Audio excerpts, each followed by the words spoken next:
ओम विश्वानिदेवस्तवितर्जुतानि परासो यद्भद्रं तन्नयासु। ओम भद्रं कर्णेभिः शृणुयाम देवा भद्रं पश्येमाक्षिभिर्यजत्राः स्थिरैरङ्गैस्तुष्टुवांसस्तनुर्भिर्व्यसेमहि देवहितं वरायुः। ओम वेद प्रेमियों श्रोताओं संप्रथम वेद के दशम मंडल के 51वें सूक्त की व्याख्या में प्रवेश करने जा रहे हैं। इस सूक्त में 9 मंत्र हैं। मंत्र दृष्टार देवगण, देवता अग्नि, और इस सूक्त के प्रथम मंत्र का शीर्षक है जल में गुप्त अग्नि, और संबंधित मंत्र का सर्वप्रथम सत्तर पाठ हो जाए।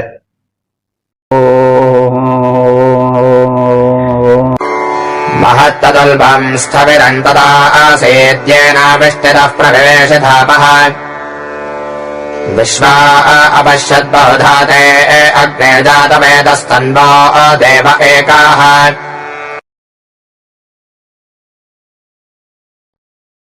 प्रथम मंत्र में अग्निदेव के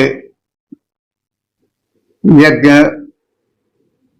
कार्य में देवों तक हविर वहन करने से मना कर देने पर, स्वयं के विरत हो जाने पर देवगण उनसे कहते हैं कि हे अग्निदेव, तुम छिपे हो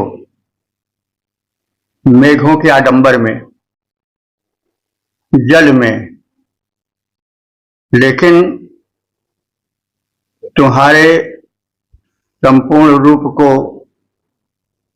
एक देवता ने देख लिया है। यहीं से इस संवाद रूप में यह सूक्त प्रारंभ होता है। अग्नि और देवगण परस्पर संवाद करते हैं। अग्निदेव कहते हैं कि मैं अब यज्ञ भाग का वहन तुम सब देवों तक नहीं कर सकता हूं, मैं तुम सबसे छिप गया। तो यह एक रूपक है, संवाद है, और इसका आशय यह है कि अग्नि में विपुल शक्ति आए। किसी समय अग्नि ने कुछ ऐसी क्रिया प्रतिक्रिया दिखाई होगी, क्योंकि परमात्मा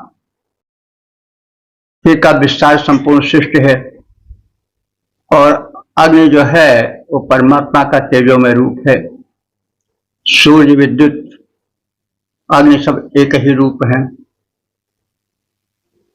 तो यज्ञ क्रिया संपन्न होती है अग्नि द्वारा, और उस यज्ञ क्रिया से देवों को शक्ति मिलती है। देव कौन है? पवन, पृथ्वी, आकाश, जल आदि। तो जो वातावरण के प्रदूषण को हरण करता है, देव शक्तियों को शक्ति पहुंचाता है, वह यज्ञ जन्य औषधीय धूम है। तो यह तो सीधी बात है, लेकिन इससे मानवीकरण के रूप में काव्यमयता के कथन के रूप में अलंकृत शैली में, संवाद शैली में प्रस्तुत किया गया है। तो अग्नि के हित में आगे रहने वाले देवता अग्निदेव तत् उल्बम, वह तत् माने वह, उल्ब माने आवरण, महत स्थविरम, बहुत बड़ा और स्थूल है, येन आविष्टतः, जिसके द्वारा तुम घिरे हुए छिपकर बैठे हो। तो आवरण क्या है? मेघाडंबर, मेघों का आवरण है। तो मेघों में विद्युत रूप में अग्नि छिपकर बैठा रहता है। तो अग्नि पहले बादलों में ही थे, जल में, बाद में वे विद्युत के वज्रपात रूप में धरती पर आए और वनों में आग लग गई होगी। और इस तरह से अग्निदेव जो है वह धरती पर आए होंगे, क्योंकि जब धरती की पट ठंडी हो गई तो उस समय वन तो उगाए थे वृष्टि के माध्यम से, लेकिन अग्नि तत्व प्रकट रूप में नहीं था। वैसे सूक्ष्म रूप में तो अग्नि सर्वत्र है, लेकिन प्रकट रूप में नहीं था। प्रकट रूप तब हुआ अग्नि का जब वज्रपात हुआ, आकाशीय विद्युत गिरी, वनों में आग लग गई, तब धरती पर अवतरण हुआ और फिर उसके माध्यम से अनेक कार्य हुए। उसमें से एक बड़ा वैज्ञानिक कृत्य था याज्ञिक प्रक्रिया, जिससे कि वातावरण शोधन होता था, जिससे सामाजिक संगठन सक्रिय होता था, सबल होता था। यज्ञ कोई साधारण कृत्य नहीं था। एक समाज के संगठन का, सामाजिक समस्याओं के समाधान का भी अवसर था। यज्ञ होता था, कई दिनों यज्ञ चलते थे, महीनों तक चलते थे। उसमें देश के विद्वान एकत्र होते थे, समसामयिक समस्याओं पर विचार विनिमय होता था, ज्ञान विज्ञान वेद आदि उपनिषद आदि के विषय में चर्चाएं होती थीं। तो ये सब प्रारूप था। तो उस प्रारूप को ध्यान में रख करके जो यह प्राक कथन है, पहले कहा गया वाक्य है, इसके आधार पर अर्थ में प्रवेश करना चाहिए। तो हे अग्निदेव,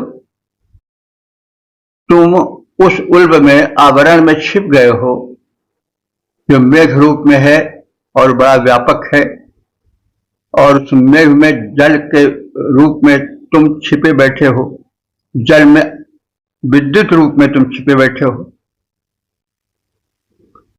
तो लेकिन तुम छिपे नहीं रह सकते हो, क्योंकि तुम्हें एक देव ने देख लिया है और तुमको धरती पर आना ही पड़ेगा। तो हे अग्निदेव, तुम्हारा वह आवरण बहुत बड़ा और स्थूल है, वह अर्थात वह मेघ रूप में व्यापक है, जिसमें जल भरा है, जिससे आवेशित होकर हे अग्निदेव तुम जल में प्रविष्ट हो गए हो, मेघ के जल में विद्युत रूप में विद्यमान हो। तो हे सर्वज्ञ अग्निदेव, तुम्हारे समस्त अंगों को अनेक रूपों में एक देव ने देख लिया है। यानी जितने तुम्हारे अंग प्रत्यंग है, जितने तुम्हारे कृत्य हैं, जितनी तुम्हारी व्यापकता है, जो तुम्हारा रहस्य, उसको एक देव ने जाने लिया है। तुम छिपे नहीं रह सकते हो, तुमको आना पड़ेगा। तो हे अग्नि, हा आवरण तुम्हारा स्थूल और अति ही विशाल। हे अग्निदेव, आवरण तुम्हारा स्थूल है, स्थूल और अति ही विशाल, जिससे आच्छादित हुए सलिल में तुम प्रविष्ट पावक कराल। हे सर्वज्ञ, तुम्हारे सारे अंग सलिल में रहे छिपाए, केवल एक देव उन सबको बहुरूपों में हैं लिख पाए। ओम 10:51 2 देवता अग्नि। शीर्षक अग्नि का सविषयक परिचय का श्रवण और संबंधित मंत्र का सर्वप्रथम सस्वर पाठ हो जाए।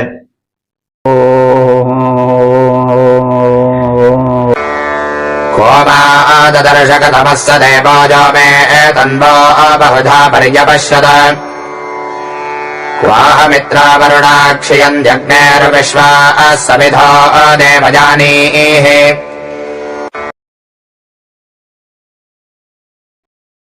इस दूसरे मंत्र में देव शक्तियों ने जो कहा कि तुम कहां छिप कर जाओगे, तुम्हें एक देव ने देख लिया। तो अग्नि देव को इस पर आश्चर्य हुआ और उन्होंने कहा कि ऐसा कौन है जो मुझे देख सकता है। तो अग्नि की उक्ति है इस दूसरे मंत्र में, तो कह मां ददर्श, हे देव वो कौन है जो मुझे देख सका है। सदेवा कटमः, बताओ देव कौन है। कटमः कौन है। ये में तन्वः, जो मेरे शरीरांगों को, मेरे प्रत्येक अंगों को, गुप्तांगों को, गुप्त स्वरूप को देख सका है और बहुधा पर अवश्यत, बहुत प्रकार से भले भी देख सका है। ऐसा मैं अग्नि जानना चाहता हूं। मित्रावरुणा, हे मित्र और वरुण देव, अग्नि अग्नि के विश्वास समस्त समिधा माने प्रदीप्त, देवयानी माने देवयान के साधनभूत, अर्थात देवयान एक मार्ग है जिससे दिव्य पुरुष गमन करते हैं। तो मैं देवयान का निर्माता हूं। और क्वा क्षयंती, क्षयंती में रहना, क्षी धातु से क्षयंती बना है। क्वा क्षयंती, मैं कहां रहता हूं, ये कौन बता सकता है। तो अग्नि की उक्ति है कि मुझे किसने देखा था। वो कौन देवता है जिसने विविध प्रकार से मेरे रहस्यमय स्वरूप को देख लिया है। हे मित्र और वरुण देव, तुम ही बताओ, मुझ अग्नि के दीप्त समस्त स्वरूप को, देवयान को, जो दिव्य लोक को जाने का पथ है, उसको, उस मार्ग को कहां किस देवता ने देखा है और वो कहां है, इसे बताओ। तो किसने देखा मुझे। हे देव, अग्नि कह रहे हैं कि किसने देखा मुझे, कौन देवता, नाम तो बतलाओ। मेरे रहस्य का ज्ञान किसे, पूरा इसको तो समझाओ।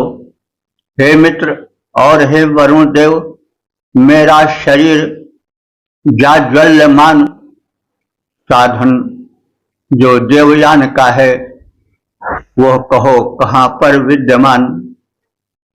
ओ 1051 3 देवता अग्नि शीर्षक गुप्त अग्नि की पहचान। अब संबंधित मंत्र का सर्वप्रथम सत्तर पाठ हो जाए।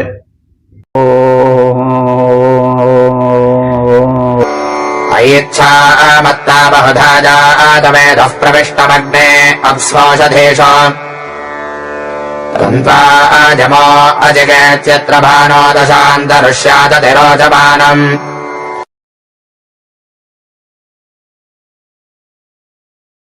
इस तीसरे मंत्र में देवों की उक्ति है। अग्नि देव ने कहा था देवों से, भला कौन मुझे जान सका है, मेरे पूर्ण स्वरूप का परिज्ञान किसे है। तो देवों की उक्ति है, वह देव विशेष मैं बता रहा हूं जिसने तुम्हें पहचान लिया। तो जात वेदाग्ने, हे सर्वज्ञ अग्नि देवता, अप्सु, अप्सु माने जलों में, औषधीषु, औषधियों में, बहुधा प्रविष्टम, तुम अनेक प्रकार से प्रविष्ट हो। तो यह अग्नि का सूक्ष्म प्रवेश है। सूक्ष्म रूप से हम सब जानते हैं कि अग्नि जल में भी है विद्युत रूप में, अग्नि औषधियों में भी है। औषधि माने वनस्पतियां। तो अगर वनस्पतियों में अग्नि न होते तो बीज धरती के कठोर छाती को चीरकर कोमल अंकुर के रूप में कैसे बाहर आता, फिर कैसे विकास होता, फिर कैसे उसमें फल फूल आते, फिर कैसे वो पकता, फिर कैसे उसका रंग रूप बनता। तो इन सब चयापचय के पीछे, परिवर्तन के पीछे, विकास के पीछे अग्नि का ही हाथ रहता है। अग्नि तत्व जहां नहीं रहता वहां विकास रुक जाता है। जहां पर धरती की अग्नि किसी रूप में अंकुरण कर भी दे तो जो ऊपर की अग्नि सूर्य है उसकी अग्नि न मिले तो फिर वह वनस्पति बढ़ नहीं पाती है। सब जानते हैं, लोग कहते हैं कि छाह मार गई। तो इसलिए अग्निदेव औषधियों में, वनस्पतियों में भी हैं। वो केवल लपट रूप में ही नहीं है, तुम वनस्पतियों में भी हो, इसको भी पहचान लिया गया है। और तो क्षमा, हम सब तुम्हें खोजते हैं, तुम प्रत्यक्ष रूप में हमारे सामने आओ। चित्रभानु, चित्रभानु कहते हैं अग्नि को। चित्र माने चित्र विचित्र, भानु माने किरणें। तो अग्नि से चित्र विचित्र किरणें निकलती हैं, कभी धुमैली निकलती हैं, कभी कुछ लाल निकलती हैं, कभी बिल्कुल स्वच्छ सी दिखाई पड़ती हैं, धूमिल कभी होती हैं, कभी धूम से लिपटी होती हैं। तो इसीलिए उसको चित्रभानु, चित्र विचित्र किरण या आभा वाला, तो चित्रभानु अग्नि को कहा जाता है।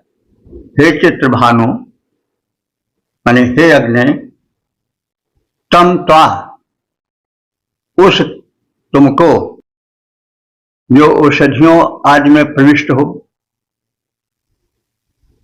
और तुम कहां पर प्रत्यक्ष रूप में हो, इन सबको जिस देवता ने जाना है उसका नाम क्या है? यम। यमः अचिकेत, तुमको यमदेव ने पहचान लिया है। अचिकेत माने पहचान लेना।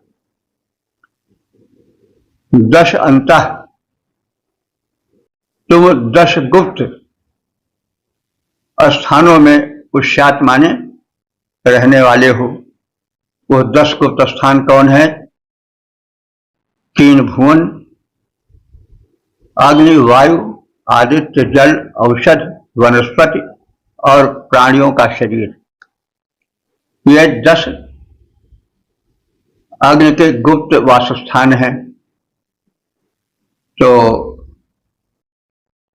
हे अग्निदेव, यमः अचिकेत, यम ने तुम्हें जान लिया है। तुम्हारे कथित 10 गुप्त स्थानों का भी परिचय हो गया है जहां तुम रहने वाले हो। अति रोचमानम, तुम्हें जान लिया गया है कि तुम अत्यंत तेजस्वी हो। तेज तुम्हारा ही गुण है, जहां जहां तेज है वहां वहां तुम हो। तो हे देवों की उक्ति है कि हे सर्वज्ञ अग्निदेव, जल और औषधियों में तुम विविध रूपों में प्रविष्ट हो। तुम्हें हम खोजते हैं। हे विलक्षण प्रभापूर्ण अग्निदेव, इस प्रकार विद्यमान तुम्हें यम देव ने प्रथम पहचान लिया है, देख लिया है। और तुम अपने 10 स्थानों में यानी 3 भुवन, अग्नि का अपना स्वरूप, वायु, आदित्य, जल, औषध, वनस्पति आदि और प्राणियों के देह में तुम गुप्त रूप से, रहस्यमय रूप से रहते हो, विद्यमान हो और परम तेजस्वी तुम्हारा स्वरूप है। इसे यमदेव ने विधिवत पहचान लिया है। तुम छिपे नहीं रह सकते हो।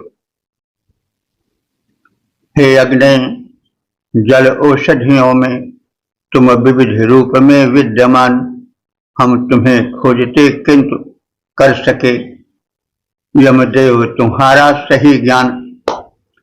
10 रहस्यमय गुप्त स्थानों में हो तुम शोभायमान, तुम तेजस्वी बन विद्यमान। हे अग्निदेव जाजल्यमान। ओम 10 51 4 देवता अग्नि, शीर्षक अग्नि देव की विविक्ति। अब संबंधित मंत्र का सर्वप्रथम सस्वर पाठ हो जाए।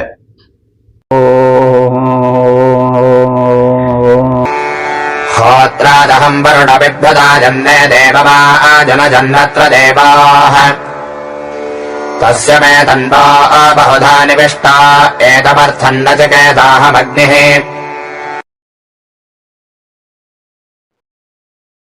इस चौथे मंत्र में अग्निदेव की उक्ति है। वे वरुण देव को संबोधित करते हुए कह रहे हैं कि वरुण जो है जल के अधिपति हैं, कि मैं तुम्ही यानी जल के भीतर ही रहना चाहता हूं, तुम्हारे ही भीतर, जल के भीतर रहना चाहता हूं। मैं अब होता का कार्य माने देवों के आवाहन का और देवों तक खबर पहुंचाने का कार्य नहीं करना चाहता हूं, क्योंकि मैं उससे भयभीत हो गया हूं। मैं चाहता हूं कि सब देवगण मुझे हवन कर्म से अब छुट्टी दें, अवकाश दें। इस कारण मैंने अपने को विभिन्न स्थानों में, वनस्पतियों में, प्राणियों के शरीरों में, जल में छिपा लिया है। मैं अग्नि क्रिया अर्थात याज्ञिक प्रक्रिया से विरक्त लेना चाहता हूं। तो ये अग्नि का कथन है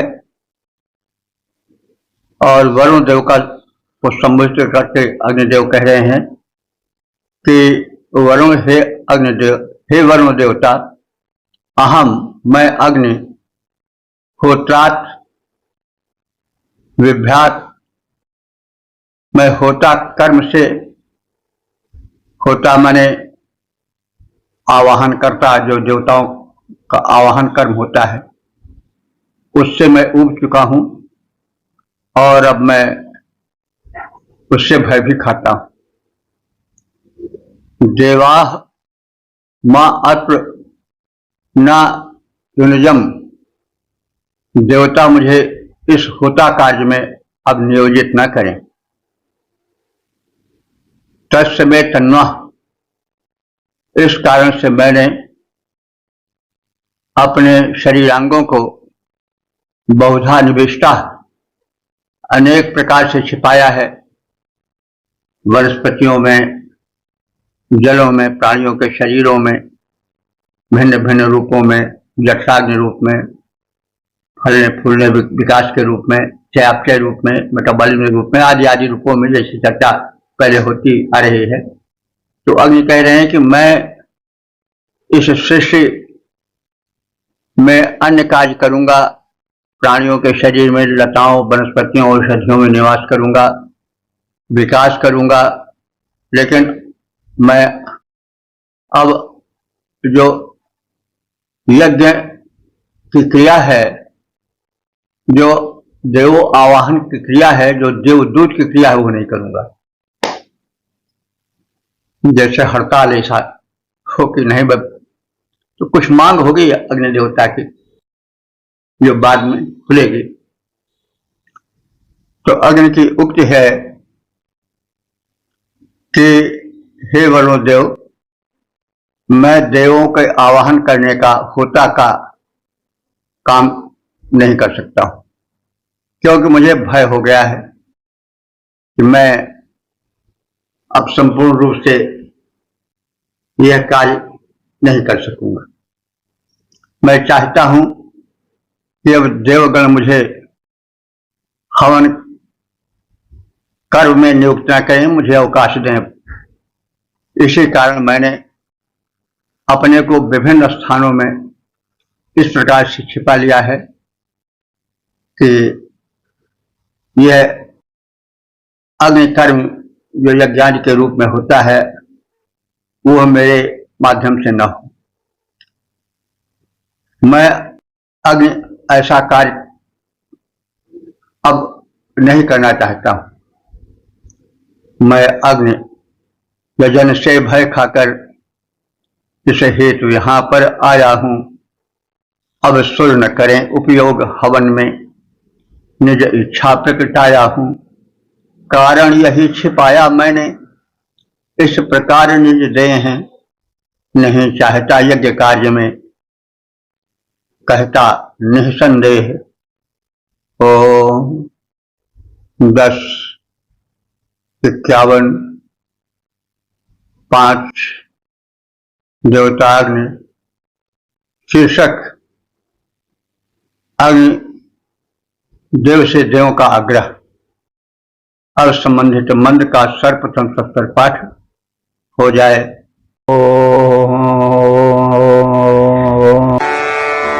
मनुर्ते भजन यज्ञकामारङ्कृत्यादमशिक्षेष्यग्ने स्वगान् पदः कृणहि देवजानान् वह हव्यानि समनस्य मानः।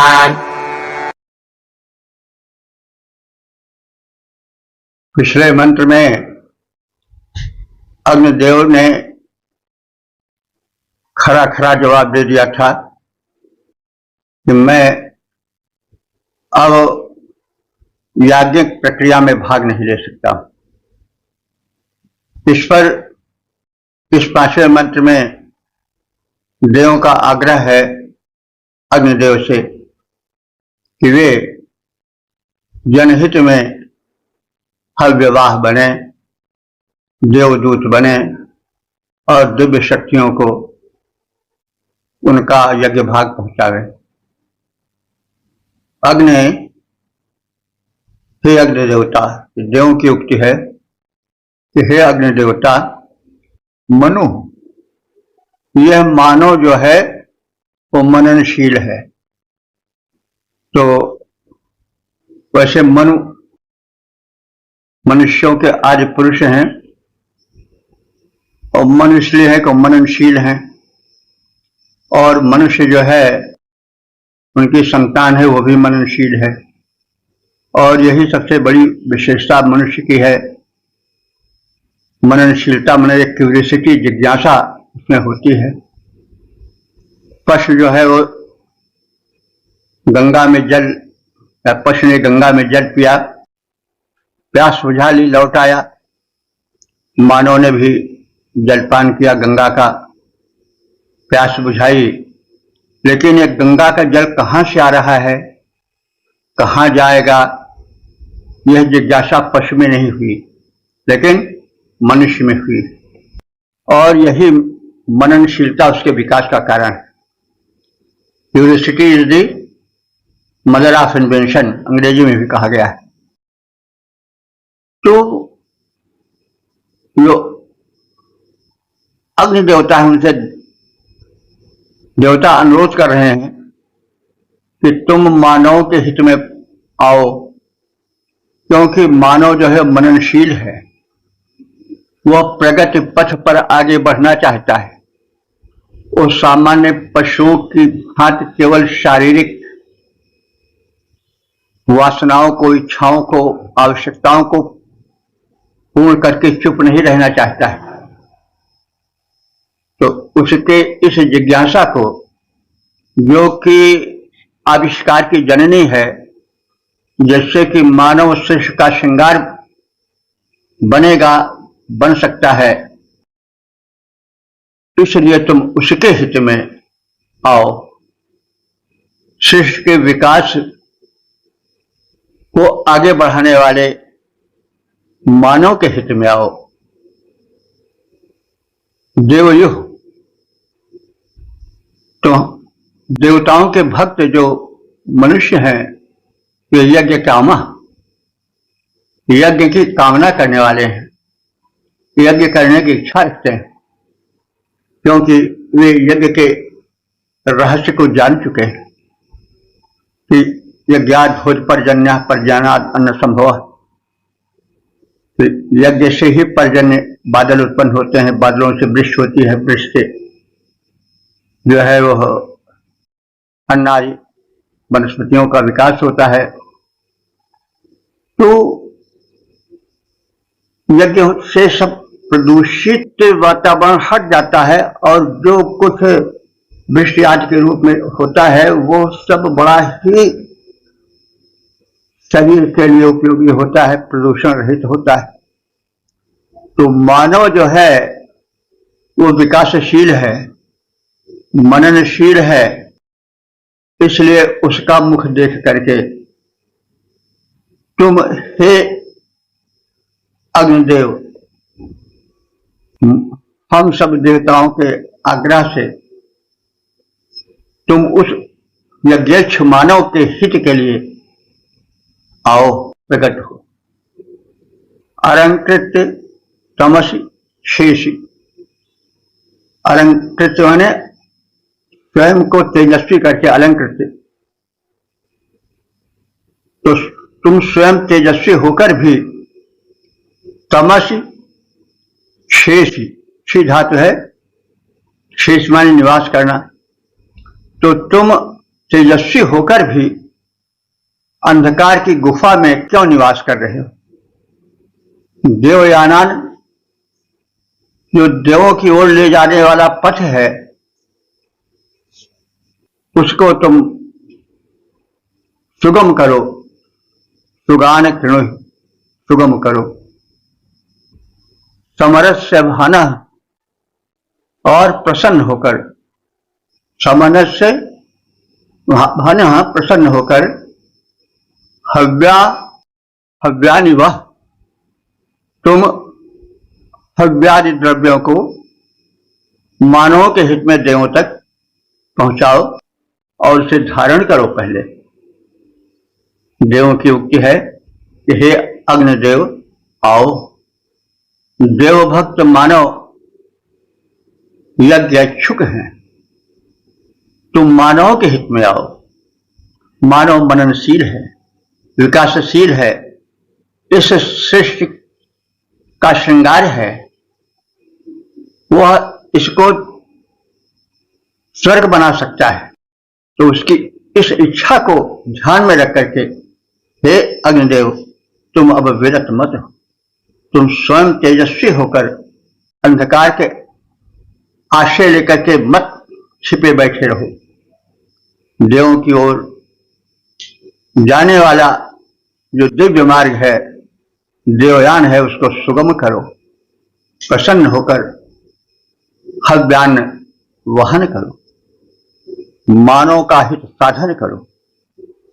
हे अग्निदेव, अब आ जाओ, देवों के भक्त मनुष्य सारे वे तेरी बाट जो होते हैं, वे तेरी बाट जो होते हैं, यज्ञेच्छा को मन में धारे। तुम देवयान को सुगम करो, हव्यान मुदित हो वहन करो, तेजस्वी होकर अंधकार का आश्रय लेकर मत विचरो। और 10:51 देवता अग्नि शीर्षक अग्नि की उक्ति। अब संबंधित मंत्र का सर्वप्रथम स्वर पाठ हो जाए।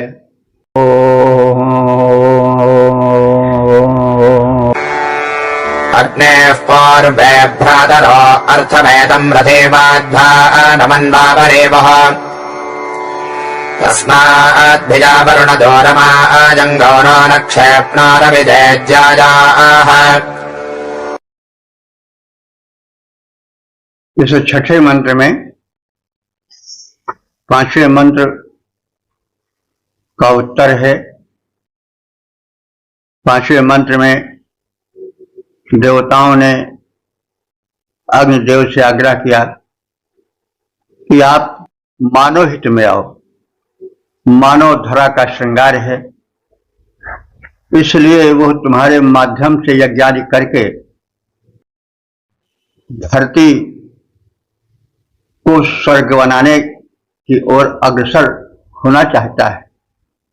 तो तुम मानव हित में आओ। तो यह बात कथन की गई थी, तो उसके उत्तर में अगर अपनी असमर्थता बता रहे हैं कि मैं इन कारणों से नहीं आ सकता हूं। अग्निदेव की उक्ति है, हे देव, जैसे रथी रथ से दूर चला जाता है, वैसे मेरे तीनों ज्येष्ठ भ्राता भूपति, भुवनपति और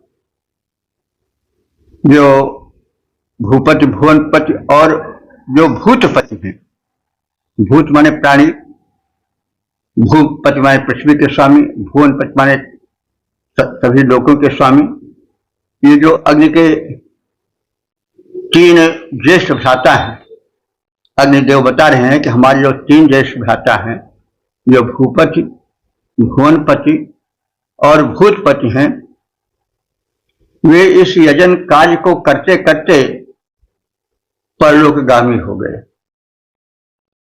तो मैं भी अब अपनी शक्ति क्षीण करके और उन्हीं के रास्ते पर नहीं जाना चाहता। तो इस भय से मैं दूर चला आया हूं, क्योंकि पृथ्वी पर आने से हमारा कुछ घट जाता है और घट भी गया है, इसलिए मैं दूर चला आया हूं, छिप गया हूं। और जैसे धनुर्धर से हिरण भयभीत होता है, वैसे मैं अब यज्ञ कर्म से भयभीत हो रहा हूं। इसलिए कृपया अब मुझे बाध्य मत करो कि मैं अपनी शक्ति की क्षीणता के भाव में अपने ज्येष्ठ भ्राताओं के रास्ते को पकड़ने को विवश हो जाऊं। तो दूर गए मुझसे चले तीनों बड़े भ्रात, वैसे रथ के द्वारा रथी दूर ओझल हो जाता है जैसे। यजन काज से भीत दूर में छिपकर पड़ा हुआ वैसे। व्याध की धनुष प्रत्यंचा से भीत छिपा भीत हिरण रहता जैसे। 10:51-7 देवता अग्नि शीर्षक देवों की उक्ति। अब संबंधित मंत्र का सर्वप्रथम सस्कर पाठ हो जाए।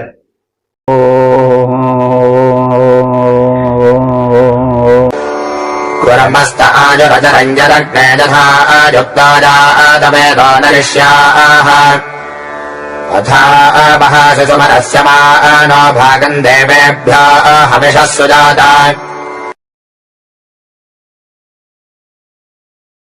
इस 7वें मंत्र में अग्नि की असमर्थता को दृश्य में रख करके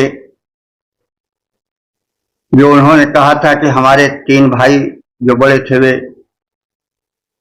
इस धरती पर आकर स्वर्ग सिधार गए, तो मैं भी अब अल्पशक्ति मान होकर के वैसा कुछ नहीं कर सकता हूं, मैं यज्ञ क्रिया नहीं संपादित करूंगा।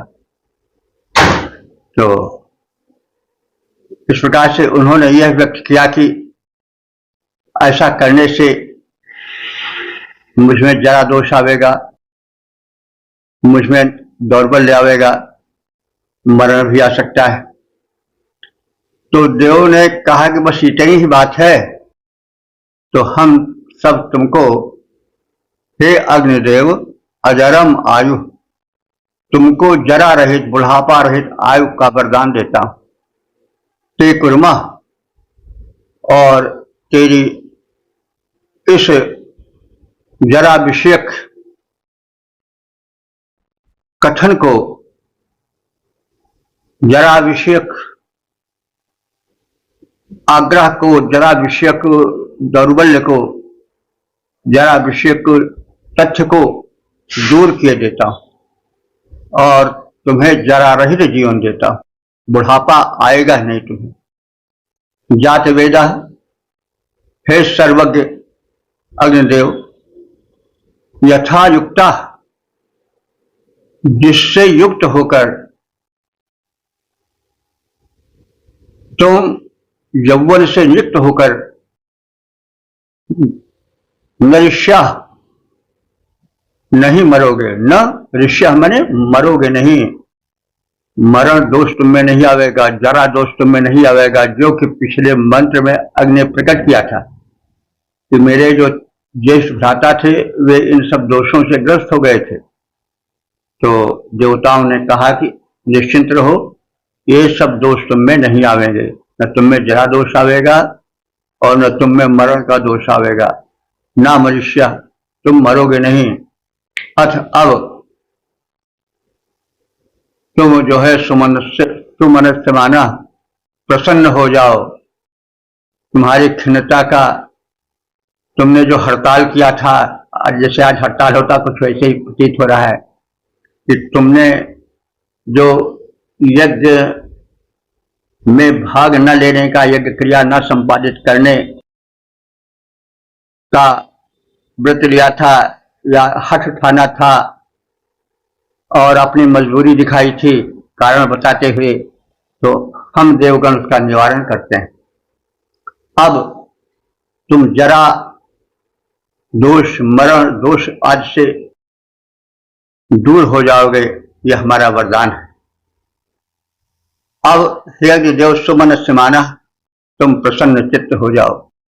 देवेभ्या हविषा भागम, वहां से देवों के लिए हव्य भाग ले जाने वाले हो जाओ। यानी यज्ञ हो, तुम उसमें प्रकट हो, यज्ञ करो, कराओ और हव्य भाग हम देवों तक पहुंचाओ। तुम्हारा जो भय था जरा और मरण का, उसे हम देवगण दूर कर दे रहे हैं। देवों की उक्ति है, हे अग्नि, हम तुम्हें जरा रहित अमर आयुष्य प्रदान करते हैं। इससे युक्त हुए तुम मरोगे ही नहीं। हे सर्वज्ञ अग्निदेव, अब तुम प्रसन्न चित्त हो जाओ, निर्भय हो जाओ और यज्ञ विधान कराओ और यज्ञ भाग हम सब देवों तक पहुंचाओ। हे अग्नि, हम देव तुम्हें आयुष्य अजर करते प्रदान, अब नहीं मरोगे अमर अग्नि, होगा न कभी तेरा अवसान।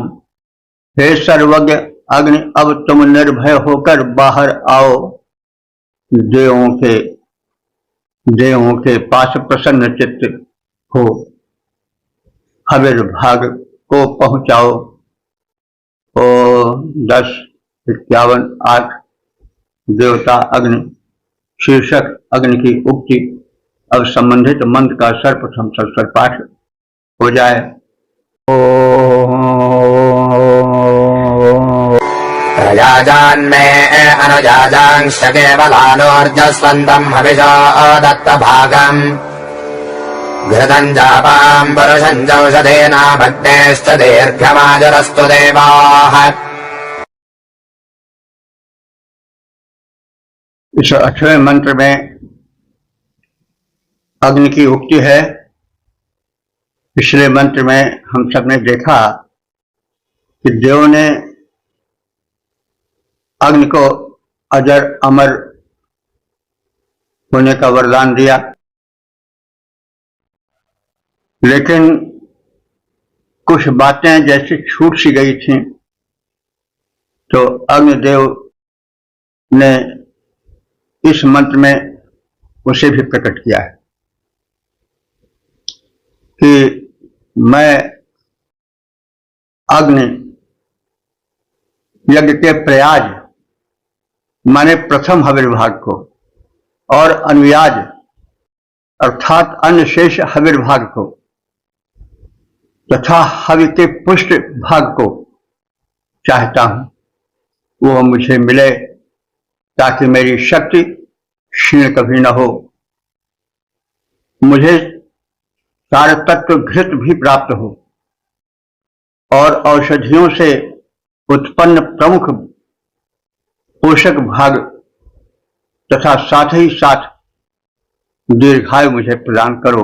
हे देवताओं, ऐसा अगर हो जाएगा तो मैं तुम सबके कथन को मान लूंगा। तो अब जैसे कहा गया है कि देव को सम्मिलित किया, अग्निदेव ने, हे देव तुम दानी हो, दाना देवा, मुझे प्रयाजान अनुयाजान, मुझे यज्ञ के प्रयाज यानी प्रथम हविर्भाग को और अनुयाज माने शेष जो हविर्भाग बचता है उसको प्रदान करो। हविषा ऊर्जस्वंतम भागम, और हव्यान्न का जो ऊर्जस्वी तेजस्वी शक्तिशाली पौष्टिक भाग है उसे भी हमें दो। औषधि नाम पुरुषम च, और जो औषधियों से उत्पन्न होने वाला पुष्ट भाग है, पुरुष भाग है, प्रधान भाग है, उसे भी मुझे दो। और दीर्घ आयु ही हमें दो।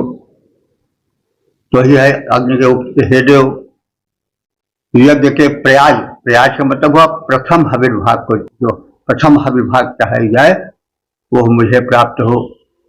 ओम अग्ने स्वाहा यह पहले कहा जाए, और अनुयाज को जो शेष और हविर्भाग बचता है उसका पुष्ट प्रारूप भी हमें प्राप्त हो।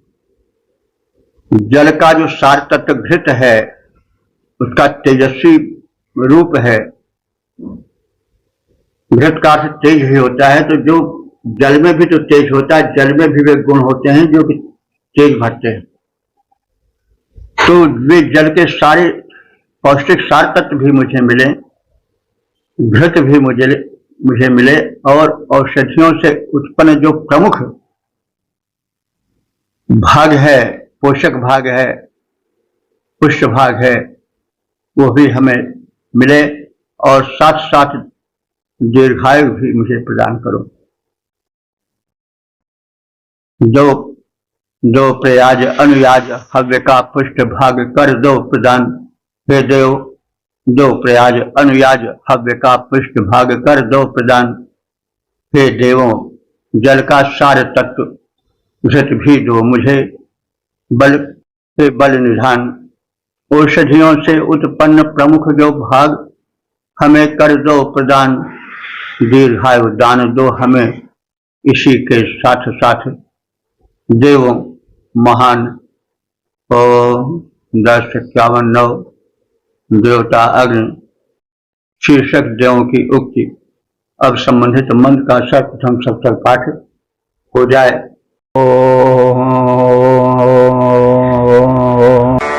तव प्रजाजा अनजाजाश्च केवल ऊर्जस्वन्दा हविषः सन्तु भागाः, तवाग्ने यज्ञो ओजवस्तु सर्वस्तुभ्यन्नमन्ताम् प्रतिशश्चतस्रः।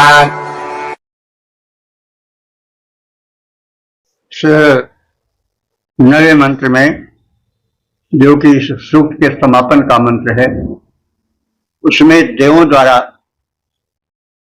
अग्निदेव के समस्त मंतव्यों का जो उनके द्वारा प्रस्तुत किया गया था, उनकी सारी मांगों का देवों द्वारा प्रदान किया जाना कथित है। देवगण कह रहे हैं कि हे अग्नि, हे हित में आगे रहने वाले तेजस्वी देवता, अग्नि देवता, तुम्हारे लिए तुम्हारे कथनानुसार यज्ञ के प्रयाजा हमारे प्रथम हविर्भाग को, अनुयाजा हमारे शेष हविर्भाग को तुम्हें हम सब सप्रसन्न होकर प्रदान करते हैं। केवले ओजस्थाना हविषा भागा संतु, असाधारण बलशाली हविर्भाग भी तुम्हें प्राप्त हो।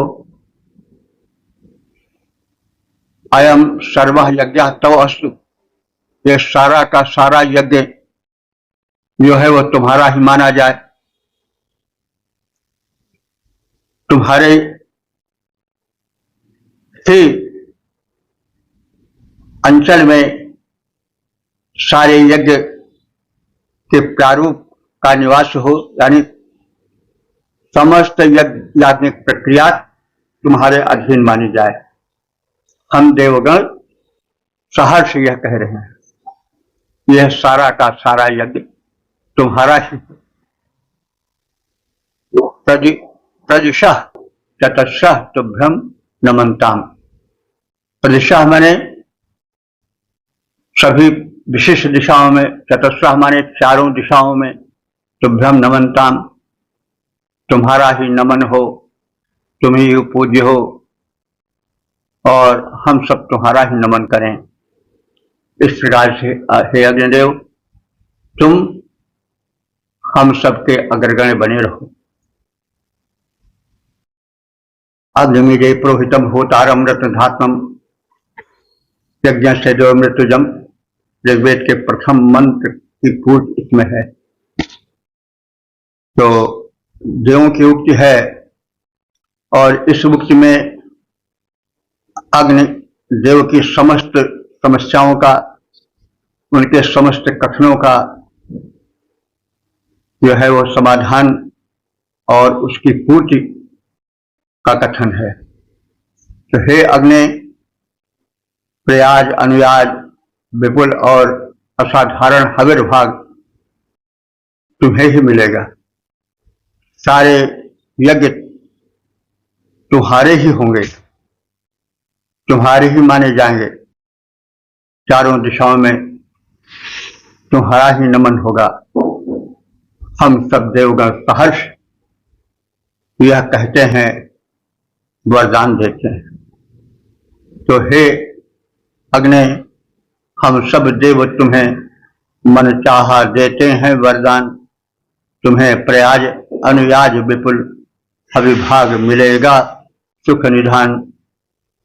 ये सारे यज्ञ तुम्हारे हों, ये सारे यज्ञ तुम्हारे हों, संपूर्ण तुम्हारे अनुष्ठान, संपूर्ण दिशाएं नमन करेंगी तुमको हे पावक महान। इस प्रकार से हमने इस समापन के मंत्र का भी संक्षिप्त ज्ञान प्राप्त किया और ऋग्वेद के 10वें मंडल के 51वें सूक्त के 9 मंत्रों का भी संक्षिप्त ज्ञान प्राप्त किया। अब तक ले जो मंत्र हम सबके द्वारा जाने जा सके हैं, व्याख्यायित हो चुके हैं, उनकी संख्या हो चुकी है 9327। ये परम कृपा है। और यह सूक्त कुछ रहस्य वार्ता लिए हुए है। यह अग्नि का एक निवेदन सा प्रतीत होता है और जैसे कोई हड़ताल हो रहा हो। जैसे होता नहीं, कुछ लोग कहते हैं हमारी ये मांग पूछ हो तब हम अपना काम करेंगे। तो मतलब एक वैसी ही भावना प्रतीत होती है। तो सब चीज देवों से ही तो आती हैं। मनुष्य में सब कुछ कहां से आता है? ऊपर से आता है, दिव्य शक्तियों से आता है। तो अग्नि एक प्रारूप प्रस्तुत कर रहे हैं, एक उदाहरण भी दे रहे हैं कि आपको अपने मांग के लिए जहां उचित हो वहां टिक भी जाना चाहिए। और इससे यह रहस्य भी खुलता है इस सुख से कि परमात्मा जब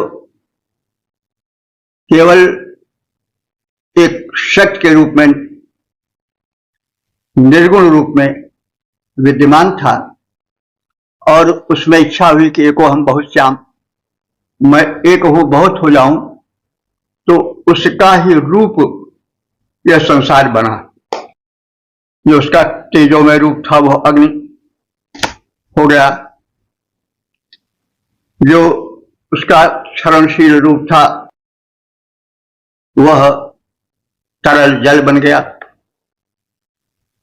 इसी प्रकार से जो उसका श्वास प्रश्वास था वही वायु बन गया। तो ये सब उसी एक का अनेक रूप में प्रसार है। तो अग्निदेव का यहां पर मानवीकरण करके तमाम दिव्य शक्तियां जो उस परम शक्ति से निकली हैं, उनसे कुछ पाने की चाह सी है ताकि अग्नि की शक्ति अधिक विस्तृत हो। तो देव शक्तियां अग्नि को असाधारण बनावें, क्योंकि अग्नि अगर देखा जाए तो सृष्टि के संचालन में प्रमुख भूमिका अदा करती है। अग्नि वनस्पतियों में भी है, अग्नि लताओं में भी है। अग्नि का जो तेज है, ऊष्मा है, वही अंकुरण का कारण है, विकास का कारण है। अग्नि ही फल फूल वनस्पतियों को और अन्नादि फसलों को उपजाता है, बढ़ाता है, पकाता है। तो यह उसका असाधारण कृत्य है। प्राणियों के शरीर में वह ताप बनकर रहता है, नेत्रों में ज्योति बनकर रहता है। तो और जितने ऊर्जा के स्रोत हैं वो सब अग्नि हैं। अग्नि से वाहन चलते हैं, ऊर्जा चलती है। अग्नि तत्व क्षीण हो जाता है तो शरीर से ऊर्जा क्षीण होने लगती है, शरीर से तेज छिनता जाता है, शरीर मनुष्य का झूलता जाता है, लटकता जाता है, क्षीण होता जाता है, दीप्ति उसकी समाप्त होती जाती है। इसलिए अग्नि का बड़ा भारी रोल है, बड़ा भारी उसका अभिनय है, भाग्य है, उसकी लीला है, प्रसार है। अग्नि की शक्तिमत्ता सर्वाधिक दिख पड़ती है सृष्टि के विकास में। तो ऐसा प्रतीत होता है सूक्त के पढ़ने से कि जैसे किन्हीं कारणों से जो है वो अग्नि की पृथ्वी पर जो शक्तिमत्ता बिखेरने का साधन था यज्ञ, वह न हो पा रहा था। अग्निदेव जैसे उसके लिए तत्पर न हो, तो अब वे कहने लगे कि मैं छिपा हूं, मेरे छिपने को कोई जान नहीं सकता है। अब देवताओं में और अग्नि में वार्तालाप हो रहा है। देवता कह रहे हैं कि तुम छिपकर कहां जाओगे, तुम्हारे स्वरूप को जान लिया है यम देवता ने। तो अग्नि कहते हैं ऐसा हो नहीं सकता है। फिर वे कहते हैं कि मैं यज्ञ नहीं कराऊंगा, क्योंकि उससे मेरी शक्ति क्षीण हो जाती है, मुझमें दौर्बल्य आ जाता है। मेरे जो पूर्व ज्येष्ठ भ्राता थे वे शक्तिहीन होकर उनकी सत्ता ही समाप्त हो गई, तो मैं यज्ञ में अपनी शक्ति क्षीणता को नहीं देख सकता हूं। यज्ञ से मेरी शक्ति क्षीण होती है, तो मैं यज्ञ कर्म नहीं कराऊंगा। और यज्ञ ही तो पृथ्वी का आधार है। इसलिए देवगण कहते हैं कि भाई यज्ञ से ही तो हमारा ही पोषण होता है। इसलिए सब मिलकर कहते हैं कि भाई जो तुम चाह रहे हो, तुम्हारे सारे अभावों को हम सब दूर करेंगे। तुम कह रहे हो कि हमको बुढ़ापा आ जाएगी, कमजोरी आ जाएगी, हम यज्ञ भाग में लेंगे तो दौड़ते धूपते देवदूत बनते, यज्ञ भाग पहुंचाते, हमें शक्तिहीनता आ जाएगी, क्षीणता आ जाएगी। तो देवगण कहे कि बस यही है तो तुम अजर अमर रहोगे। तो और तुम कभी क्षीण नहीं होगे, तुम्हारी सारी शक्ति बनी रहेगी, हम तुम्हें वरदान देते हैं। तो इस प्रकार से यज्ञ कर्म चलता रहे, यह सृष्टि के विकास का मुख्य स्रोत है। यज्ञ तो जितने शुभ कर्म है सब यज्ञ हैं, लेकिन जो सीधे प्रदूषण के हरण का कृत्य है वो तो जो आहुति के रूप में औषधियां डाली जाती हैं, उससे जो धूम होता है, प्रदूषण दूर होता है, वह प्रारूप तो प्रमुख माना जाता है। अग्नि की व्यापकता भी दिखाई गई है। तो अंत में अग्निदेव मान जाते हैं कि ठीक है, आप सब ऐसा वरदान दे रहे हो, तो मैं अपने अग्नित्व को, अपने होता माने देवों के आवाहक रूप को, देवदूत रूप को, हविवाह रूप को यथा रूप में निर्वाह करूंगा और यज्ञ क्रिया क्षीण नहीं होगी। मैं शक्तिमान हो गया हूं, मेरी शक्ति जो क्षीण हुई थी, तुम देवों ने अपनी शक्तियां देकर उस अभाव को दूर कर दिया। अब मैं यज्ञ भाग को तुम तक पहुंचाऊंगा और स्वयं किसी प्रकार से याज्ञ क्रिया से अपना मुख नहीं मोड़ूंगा। तो इस प्रकार से यह कुछ आलंकारिक, कुछ रहस्यात्मक रूप में प्रस्तुति है इस तरह की। तो इस प्रकार से हम देखते हैं कि ऋग्वेद में भावों के अभिव्यक्ति अनेक शैलियां हैं। कहीं काव्यमय शैली है, कहीं रहस्यात्मक शैली है, कहीं व्यावहारिक शैली है। इस शैली में तो ऐसे होता है जैसे आजकल के काम करने वाले कभी हड़ताल कर दें कि भाई हमें यह दोगे तब हम काम करेंगे। तो ये अगर चाहें तो कह सकते हैं कि यह प्रेरणा जो है वो भी इस सूत्र से मिली प्रतीत होती है कि कोई तुम्हारा तुम्हारी मांग बाकी हो तो उसके लिए कभी कभी अण भी जाओ। तो भाई सारी शक्तियां, सारी शिक्षाएं तो देवताओं से ही, देवों से शक्तियां मिलती हैं मनुष्य को। मनुष्य तो जब पैदा होता है तो कुछ नहीं जानता है, लेकिन उसे दिव्य शक्तियां देती हैं सब कुछ।